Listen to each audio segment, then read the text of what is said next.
What's up, everyone? Sio here with week 8 of the NES. This week we are taking on EpsilonNot, coach of the Magnemighty.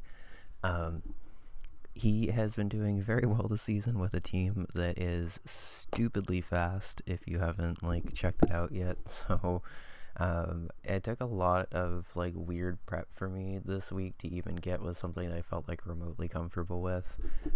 So this game is going to be very, very fast, both in terms of the Pokemon and the gameplay. So I'm going to try my best to kind of slow it down and explain where I can. So getting into it with what I brought, I have a Light Clay Tapu Fini with Gravity, Hydro Pump, Nature's Madness, and Reflect.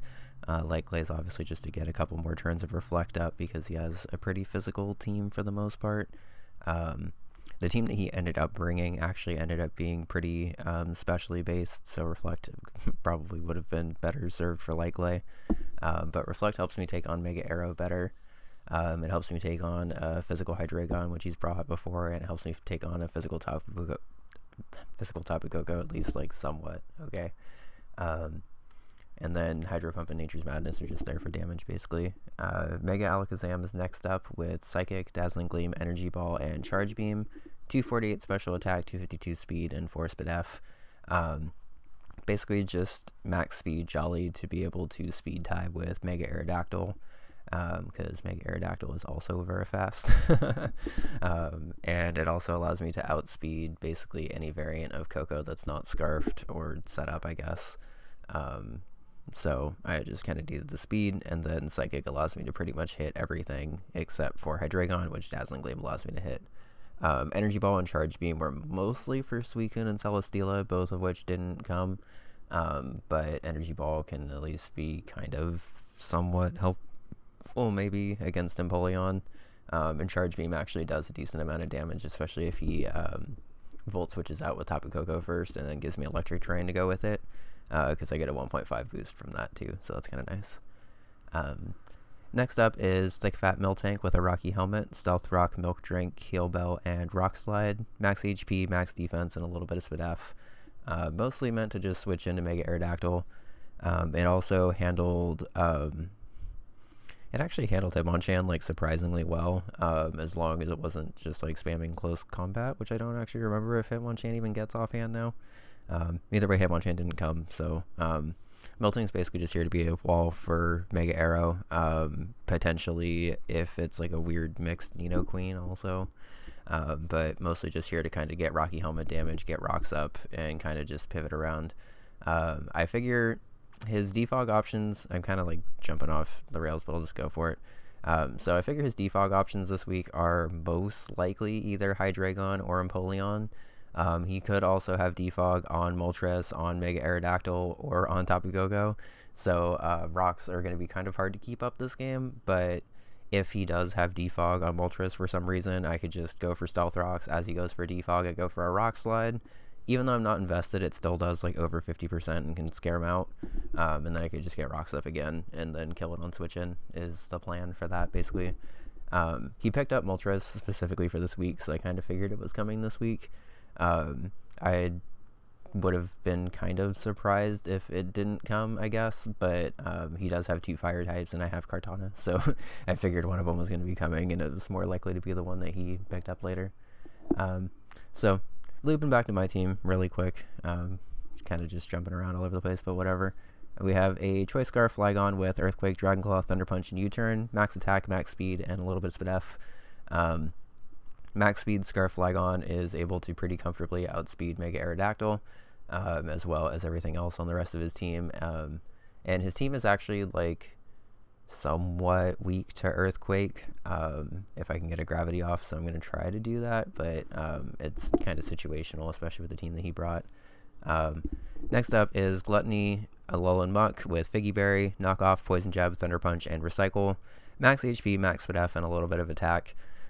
This set's a little odd because basically the goal is to come in, take 50% from a Tapu Koko, and then kind of stall it out, but not really. Tapu Koko, if you haven't noticed, is pretty fucking terrifying for my team. I was pretty certain it was going to be coming because obviously it does very well against Tapu Fini, who's been coming pretty much every week. and Tapu Koko is just pretty good anyway. So I needed something to be able to switch into it. I don't really have great switch-ins to Tapu Koko. So it was either like get a muck that can take 50% and at least stall out electric terrain a little bit by recycle spamming. Somewhat, not really, but a little bit, I guess. And then basically just try to do damage to stuff with knockoff, Poison Jab, and Thunder Punch. If I can knock off a couple of items, it may be a little bit more helpful for me long term. Like if I can knock off a Scarf on Koko, then first of all, that guarantees that Mega Alakazam can live a hit. Second of all, it guarantees that I'll outspeed and be able to kill it before I even take the hit anyway, hopefully. Speaking of outspeeding, we have Choice Scarf Aselgor making his season debut here with Final Gambit, and the other moves frankly don't matter because this thing was designated to be a turn 1 lead. I slapped on Spike, Sedge Bomb, and HP Ice on there just in case I decided last minute to not go for Final Gambit. But basically the plan for this max HP, max speed, Choice Scarf Aselgor is to outspeed anything on his team and nuke it with a Final Gambit. I was noticing during prep that max HP Aselgor actually pretty much nukes everything on his team because his base HP is kind of on the lower end. Like it doesn't actually guaranteed OHKO everything on his team, and the team that he brought is bulky enough that I'm probably not going to get a guaranteed OHKO with it. But I'll at least be able to nuke the shit out of something and then revenge it with something else, which is kind of the plan. This was mostly for if he brought like Celesteela or Suicune, both of which I was pretty scared of.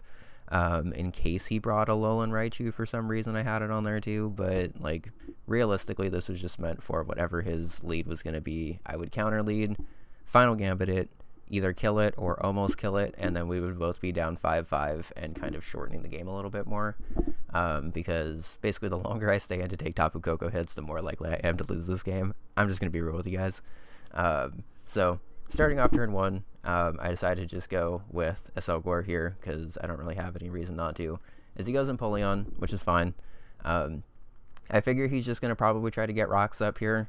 A max HP Empoleon doesn't actually die from a Final Gambit, which is kind of annoying. I more prepped for Suicune when I had this Final Gambit thing in mind, if I'm going to be perfectly honest, over Empoleon.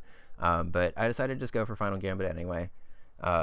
It does 99%, and then he gets a knockoff, or tries to use knockoff, and it fails. So luckily, that didn't actually end up mattering. I could have actually theoretically been going for spikes there and actually wouldn't have lost my item because I was sticky hold, but I didn't really have anything that wanted to switch into a knockoff after that anyway, so I feel like that was probably the right play. So now I'm just going to U-turn because I figure he's probably just going to sack Empoleon at this point. And I'll go into my second lead of Miltank to try to get my rocks up as he goes Moltres. I assume that he's going Moltres basically to try to beat me from getting rocks up and then doing 50% to it. So I'm just going to go for it. Get rocks up for the switch in. He goes for a Toxic, which is fine because I have a way to get rid of that. I missed my Rock Slide, which is a little unfortunate. But even though I'm not Spadef, I actually take that Flamethrower pretty well. Now that I've shown Rock Slide, I kind of assume that he's either going to switch out or just not really stay in on me. Because why would you intentionally stay in on something that's shown Rock Slide when you're like 4 times weak to it, I guess. So I just decided to go for a Heal Bell here as he switches into whatever he switches into, which is Hydreigon. I guess I should have actually mentioned this before turn 6, but all of the nicknames in this game are pup or dog or Bork related, depending on whatever you want to call them. But it's Bork Week in the NES, so everyone's got to have fun dog names, basically. So anyway, back to the battle. I don't really want this to take any kind of like random fighting coverage that this might have, so I'm just going to go into a Alolan Muck, scout, and try to see what kind of set this is. Based on that damage, it kind of looks like it's Scarf, which isn't really very surprising because Scarf Hydreigon outspeeds Mega Alakazam and then can just nuke it with a Dark Pulse. So at this point, I'm just going to go for a knockoff because obviously I don't really want that. I end up knocking off Nidoqueen's Choice Scarf, spoilers, which actually honestly is fine because like first, like it's more important to me that I see that Nidoqueen was Choice Scarfed over it actually getting the Choice Scarf knocked off, because Mega Alakazam still outspeeds first of all and can pretty much just revenge kill at any point, and if it is Choice Scarfed, he has a little bit more trouble switching into it. or trying to like predict what I'm going to be switching into, because I have Tapu Fini, I have Flygon, and I have Alolan Muck, all of which like take a lot of damage from Nidoqueen, but if you have to lock into one move, you have to kind of guess which one's coming in every time. So in a way, I kind of helped him by like removing the Choice Scarf, because he wasn't really outspeeding the biggest threat to Mega Alakazam anyway, and now he has a little bit more freedom to mix it up. But it's also nice to know that he is Scarfed, so he's likely Timid Scarf, which means he's not really doing a ton of damage anyway, because Nidoqueen's not exactly the most offensive if it can't afford to run the Life Orb, I guess. So I'm going to make a prediction here, because every other time I've kind of been in against something like a Nidoqueen or something like this, I go into Flygon, my opponent reads me and just goes for an Ice move or whatever, and then I lose my Flygon. So I figure he's not going to go for a Sludge Wave against Alolan Muck, so I might as well just go into Tapu Fini at this point. It's a little bit risky, but he ends up going for the Ice Beam, which is nice because I don't take anything from that. I could scare it out with a Hydro Pump, which I decided to go for because I need some kind of damage on his team. I wish I could stay in here, but Electric Terrain boosted Thunderbolt does a shit ton of damage to Tapu Fini, and there's not really any way I can come and stay in on that comfortably. So I decided to just go into my quote-unquote answer for this. End up actually not taking enough to pop my berry, which is kind of an issue. Because the entire point of this muck was to basically come in, take a hit, eat a berry, recycle the berry, and then kind of take a hit later in the game. So it's a little bit annoying that me actually taking that resisted hit earlier in the game ended up making it so I'm like just above 50% and can't actually get my berry off. But that's okay, I guess. I have Miltank, which is basically designated to be the switch into this thing. So I'm going to go into it. He goes for a Stone Edge right off, and I'm actually kind of in an issue here because I was hoping he was going to go for a sort of safer like Aerial Ace or something like that to be able to just get stuff or like get damage on me, because I kind of needed the Rocky Helmet damage to be able to be like comfortable revenge killing this thing, honestly. Mega Aerodactyl is actually surprisingly bulky. Like, it's not like taking a ton of hits, but it also doesn't really die like quite as easily as you would expect it to, I guess. So I could stay in here and Milk Drink, assuming that he misses a Stone Edge, or just goes for an Aerial Ace, kills me off, and then takes Rocky Helmet damage. But I try to make a prediction here and read him to go for another Stone Edge and end up going Flygon because I resist it. He reads me, goes for an Aerial Ace, and I do 60%, or I lose 60%, so I'm like, okay, whatever. At this point, I might as well just try to get off some Scarf damage and try to kill this thing off if I can. Unfortunately, misplay number 2 with Flygon is I read my fucking calc wrong and forgot that Flygon is like levitating, so it doesn't actually get the Electric Terrain boost on this turn. So I go for a Thunder Punch, thinking that I'm going to get an Electric Terrain boost to be able to kill him off here. Like, it would have, basically, if I was grounded, it would have done like 75% instead of 50% because of the boost. But because I'm not, because I'm Flygon, I was levitating and he kills me off with an Aerial Ace. So Scarf Flygon, which ended up actually putting in a ton of work and practice, basically just got thrown away this game, and I'm like, well, shit, let's try to figure out what else to do here. So not panicking quite yet, but not exactly in the greatest situation. I decided to go Tapu Fini because I can at least kill with a Hydro Pump pretty comfortably or do damage to anything that I need to. I debated going for a Reflect there, but seeing as how Aerodactyl was really the only thing left on his team that was like guaranteed to be physical, I didn't really want to go for it. Hydreigon already showed Dark Pulse, Moltres already showed a Flamethrower, Nidoqueen already showed Ice Beam, and Tapu Koko already showed Volt Switch. It's possible Tapu Koko's mixed, but it's not really worth it for the rest of my team anyway to go for a Reflect there. So I just go for a Hydro Pump, kill off Mega Arrow, and then he goes into Hydreigon. Tapu Fini is still useful as a switch-in / outspeed of Nidoqueen. So I decided to switch out here into Miltank, which was not really doing very much anymore.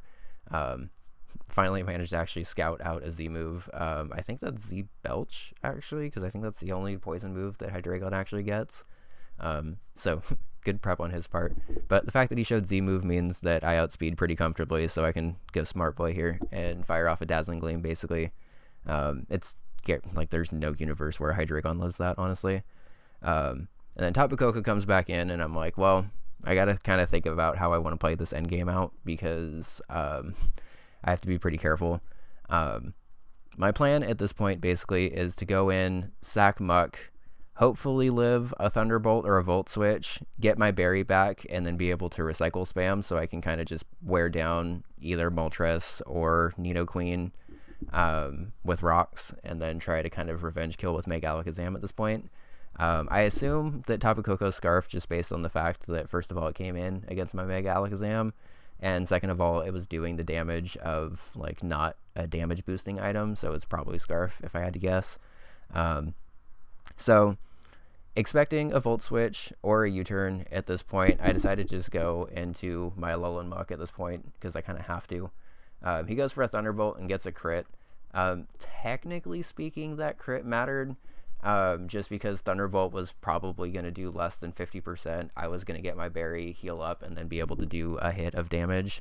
But if he got a high roll on a regular, or if he just got a high roll on 2 Thunderbolts, it didn't actually really matter. So, like, I guess that crit kind of mattered, but in a lot of universes it also didn't. So, the main thing that sucks about that is I was kind of hoping to stall out Electric Terrain at least a little bit longer, because it makes Mega Alakazam living a Thunderbolt, like, guaranteed instead of just, like, fairly likely. So I have to chance that now, because that's my only, like, chance at winning, I guess. He goes for a Thunderbolt and does 80%, which is scary but awesome that Mega Alakazam takes that at all. And it obviously has to go Moltres, because Nidoqueen doesn't outspeed at this point.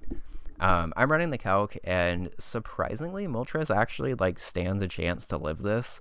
I kind of figured at 50%, like, a Psychic from Mega Alakazam was almost like a guaranteed kill. But if he's, like, max HP, max Spadef, or if he's max HP Assault Vest, which I don't remember if he could have been at this point, because, like, every Moltres I practiced against had Defog, but I don't actually remember if I saw this one did. But basically, if he's, like, any kind of, like, super Spadef invested here, he can actually live and then kill me off with a Thunderbolt. I should be able to go Tapu Fini at that point and then just Hydro Pump spam and hope I land everything. But luckily, he's actually Fizz Def because of my Kartana that I didn't bring this week. Nidoqueen does not have Sucker Punch, which is also something that I was, like, somewhat worried about. And then I end up winning 2-0 with Mega Alakazam picking up 4 kills and actually sliding its way to 3rd in the MVP race. So, great game, Epsilon. I am not happy with how I played Flygon, if I'm perfectly honest, but everything else about this game went pretty well. I feel like my prep kind of paid off a lot this week, because, not gonna lie, Epsilon's team is a fucking nightmare to prep for. It's really hard to challenge all of that fast stuff, even though I have a pretty damn fast team myself, so I don't really know how other teams are really gonna do it, really. But good luck with the rest of the season. Not really looking forward to a potential playoff rematch, but I do have a couple of things saved for that at least. But luckily we're 7-1 now. I think if things roll right, we can potentially clinch playoffs either this week or this upcoming week or the week after that. So we're definitely going to try to finish off strong. I originally said in my draft recap that I was kind of hoping that this team would be good enough that I could just, like, full on meme for the last couple of weeks, because I've already locked off playoffs or whatever. But since the NES playoff race is so tight, I'm probably just going to take it super seriously the entire time. Like, I'll bring creative sets, obviously, and not, like, standardize it up or whatever, but like, the full-on meme teams that I was planning on for the end of the season probably aren't really going to happen as much, because Season 4's playoffs look really, really tight. And quite frankly, I don't want to, like, give someone a playoff spot just because I'm kind of fucking around, I guess. So, Coach is coming up. You still got to earn it, I guess, even though I'm 7-1 and could take it off. I want to make sure I enter playoffs strong anyway. So, next week we are taking on the Minnesota Volcarona, and rest in peace, HBK. I think this is actually the first time we've ever played him in the regular season, if I remember right. And it's going to be a very scary battle, if I'm perfectly honest. I've already put a ton of prep into it, and I'm not really looking forward to it too much. Hoping that means it makes a good video, though. So, thank you guys for coming by. Drop a like and subscribe if you're new. If you want to see any fun sets and stuff with the mons that I have, please leave them down below, because I will check it out. I try to respond to pretty much every comment I get, because, quite frankly, I don't get it done. So, thanks, guys. Have a good one, and see you later. Bye.